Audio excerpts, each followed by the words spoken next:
Good morning, Belton High School. I'm Andrew Clark. I'm Savannah Turret. And you're watching Cutlass TV News.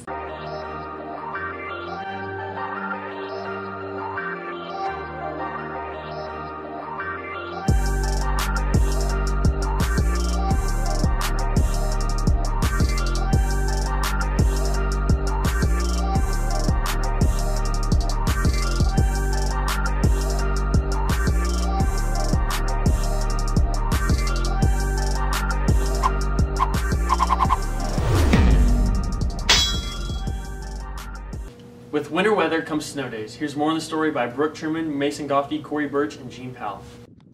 Superintendent Dr. Underwood shares how he makes the choice to cancel school, as well as how the district helps the community when the weather disrupts normal life. We also watch the National Weather Service as well as the area weather stations. Also, Pleasant Hill is the main weather center for the Kansas City region, so we watch that.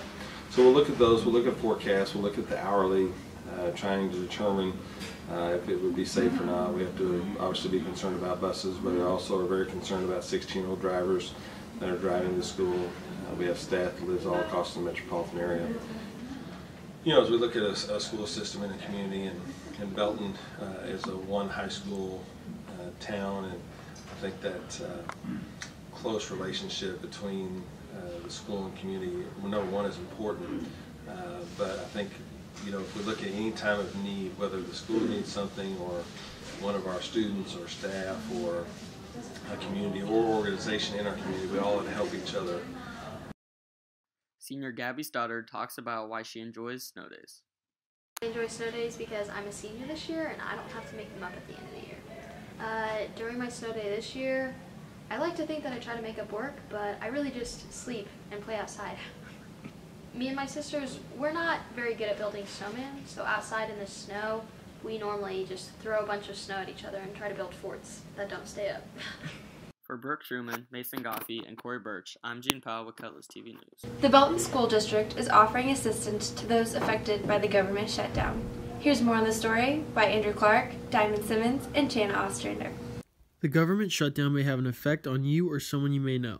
With more information on where to ask for help, Melissa McConnell shares some details about the help BHS has to offer students. In order to get resources for your family in case you've been affected by the government shutdown, the easiest first step for students, if they're aware, is to talk to your school counselor. They have the best connections to be able to access our pantries, or if you would need access to other support services, they're the ones who would have the knowledge to be able to get you what you need. If you're not comfortable talking to a school counselor, it's always your teacher. It's the office. You can message us on social media. You can send an email. We're trying to encourage people to reach out to us in any way that's most comfortable for them to get what they need. We're hoping that our families who are going through this right now are able to find the support they need, and we continue to encourage them to reach out if there's anything we can do that we haven't thought of, because they may have a need that we haven't been able to think of. Thank you. It's always amazing how the community of Belton as a whole comes together when there's some kind of crisis that affects even the smallest number. What's hard about the government shutdown is we don't know how many families it affects. I know it affects my house.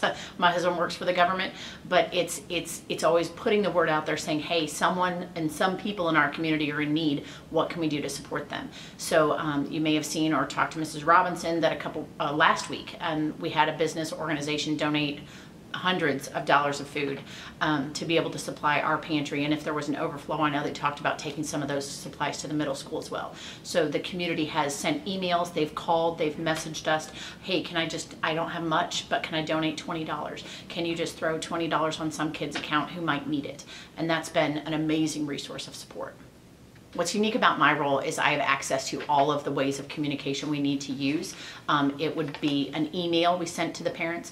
We have the school district app, so we sent out a notification on the app. We put it on the front page of our website, so if someone goes there, it pops up right at you. We put it on social media, so we put it on Facebook and Twitter. Didn't really put it on Instagram because our audience is a little different there, but anyway, we were able to get that information out. We did it. Donations are always accepted and helpful. With any more information, check out the 41 Action News website. For Diamond Simmons and Jana Ostrander, I'm Andrew Clark for Cutlass TV News.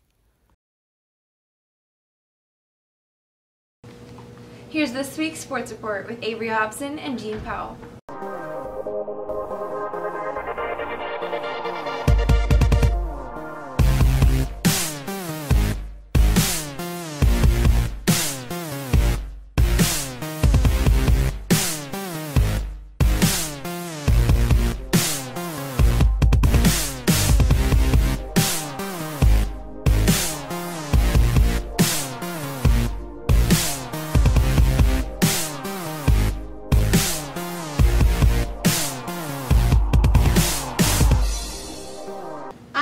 Hobson. And I'm Gene Pell. And we're here with Sports Report. The varsity boys basketball team fell against Liberty in the first round of the CW Stutzman tournament. Pirate Wrestling continues to dominate this season, beating William Chrisman 54-21 and Raytown South 54-30. Tune in next time to Sports Report.